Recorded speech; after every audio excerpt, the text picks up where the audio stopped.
Hello friends, আসসালামু আলাইকুম। আজকে আবার এক নতুন রেসিপি নিয়ে আপনাদের সামনে হাজির হয়ে গেছি।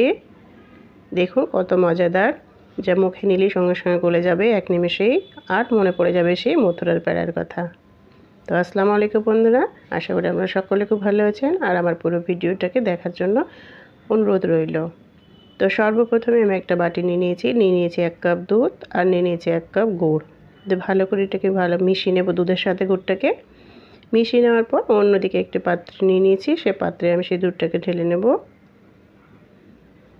ঢেলে নেওয়ার পর ঠান্ডা অবস্থাতে আমি 1.5 কাপের মতো গুঁড়ো দুধ এখানে অ্যাড করে দিয়েছি। ঠান্ডা অবস্থায় অ্যাড করতে হবে, নতুবা গরম অবস্থায় অ্যাড করলে দুধটা দলা পেকে যেতে পারে।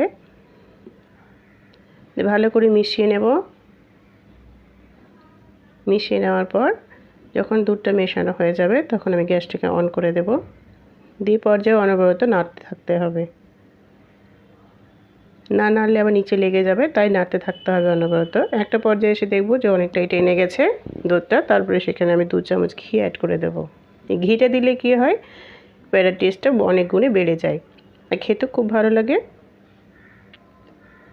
এমনিতে ঘি যে কোনো জিনিসে দিলে ভালো লাগে, বাট প্যাড়াতে এই যে রেসিপিতে দিলে আরও তার স্বাদটা দ্বিগুণ আরও বেড়ে যাবে।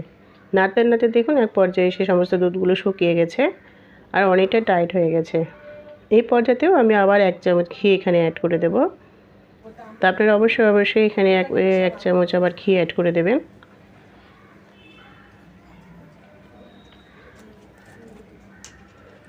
এতে কি হয়, ঘিটা অ্যাড করে দিলে অনেকটা সফট হয়ে যায় আর ভালো লাগে। দেখুন আমার মোটামুটি হয়ে এসেছে। এবার যে ঘিটা আছে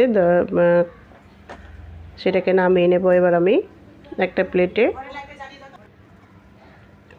এবার কমিটা ঠান্ডা হয়ে গেছে। ঠান্ডা হয়ে যাওয়ার পর হাতে আমি একটু মালিশ করে নিচ্ছি। মালিশ করে নেওয়ার পর হাতে আমি একটু ঘি লাগিয়ে নিয়ে আবার প্যাড়ার আকারে গোল গোল করে নিয়ে হাতে একটু প্রেস করে নিচ্ছি। নিয়ে একটা বুড়ো আঙুলতে মাঝখানে চেপে দেবেন, জাস্ট প্যাড়ার মতো।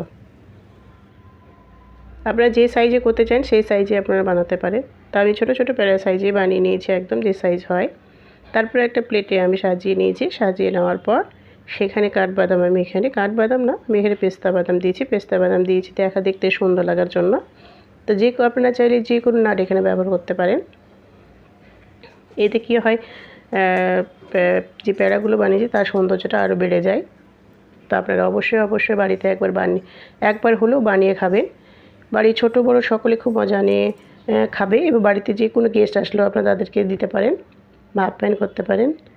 যাই হোক, তো অবশ্যই আপনারা বানাবেন। আর আমার ভিডিওটা যদি আপনাদের ভালো লাগে, আপনাদের মনে স্থান যায়, মনে স্থান করে থাকে, তাহলে অবশ্যই আমাকে একটা লাইক, কমেন্ট, শেয়ার করে দেবেন। তো আজকের জন্য এটুকুই। খোদা হাফেজ, আবার দেখা হবে নতুন রেসিপিতে।